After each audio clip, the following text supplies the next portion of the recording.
अस्सलाम वालेकुम। ही जेका है रिफ्रैक्टर टेलीस्कोप हिकिड़ी मूं ठाही आहे, कुझु ॾींहं पहिरीं ठाही हुई, वीडियो उन जा अॼु रिकॉर्ड कयां पियो।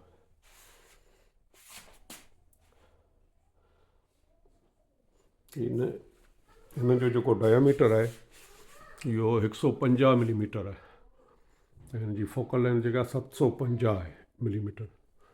हीअ आई पीस रखण जे लाइ जॻह ठहियल आहे, हिते तव्हां आई पीस रखी सघो था। ऐं हिन जो फोक्सर आहे, फाइंडर स्कोप आहे। हीअ जेको आहे न मिरर मथां जेको लॻल आहे शीशो, इहो ख़ाली ढकणु आहे, इहो कढी सघूं था पाण, इहो कढी पोइ हिनखे हलाइबो आहे। हीअ जेको आहे परफेक्ट इन कोलिमेशन आहे, बहितरीनु ऐं सुठी हले पई। ऐं हीअ जेका आहे अजरक वारो जो माउंट ठाहियो अथऊं, शीट मिली वई अजरक वारी। फोक्सर जेको आहे इहो मुंहिंजो ठहियलु कोन्हे, फोक्सर आउं पाण बि ठाहींदो आहियां, पर हीअ जेको आहे कंपनी जो ठहियलु आहे। हीअ मूं वटि हिकिड़ो फालतू पियो लॻाए छॾियो। हिन जो हीअ पोयां जेको आहे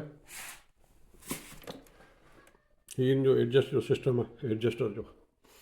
हितां खां पाण हिन जी कोलिमेशन एडजस्ट करे सघूं था ऐं हितां खां हीअ जेको आहे घुमण जो सिस्टम आहे हिन जो। तव्हां हिनखे अलॻि बि करे सघो था, अलॻि अलॻि खणी सघो था, हिकिड़े हथ में हिकिड़े हथ में हीअ माउंट ऐं हिन जो हीअं गोलाई में घुमण जो सिस्टम आहे। हीअं इहा जेका आहे हिन सां तव्हां झले हिनखे हलाए सघो था। हीअ फोक्सर जो नॉब आहिनि हिन खां।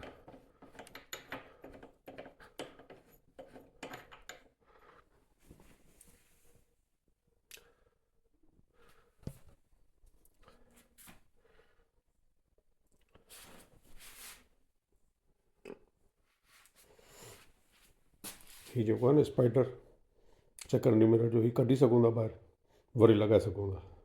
हिन जो अहिड़ो सिस्टम आहे, हीअ सिधो ईअं अंदरि विधियलु आहे, वरी कढी सघो था ॿाहिरि। हीअ फाइंडर स्कोप आहे, इलाही न बिल्कुलु। हिन सां टारगेट कबो आहे। जेकॾहिं जुपिटर ॾिसणु चाहियो था न, पहिरीं हिनखे हिन में आणे त हिन में अची वेंदो पाणे फ्रेम में। अहिड़े हिसाब सां हीअ आहे न्यूटनी रिफ्लैक्टर टेलीस्कोप। हिन जा जेके मिरर आहिनि से 150 मिलीमीटर जा आहिनि ऐं सुठो रिज़ल्ट आहे। हिन सां एंड्रोमेडा तव्हांखे सुठी नज़र अचे थी, ओराइन नेबुला, बाक़ी जुपिटर सैटर्न वग़ैरह हे सभु ॾिसी सघो था। तो चंड त हुई को मसइलो कोन्हे, सन फिल्टर लॻाएसि तव्हां सिज बि ॾिसी सघो था। हिन जो रिज़ल्ट तमामु बहितरीनु आहे। हीअ हाणे ठही तयारु थी वई आहे, पई आहे घर।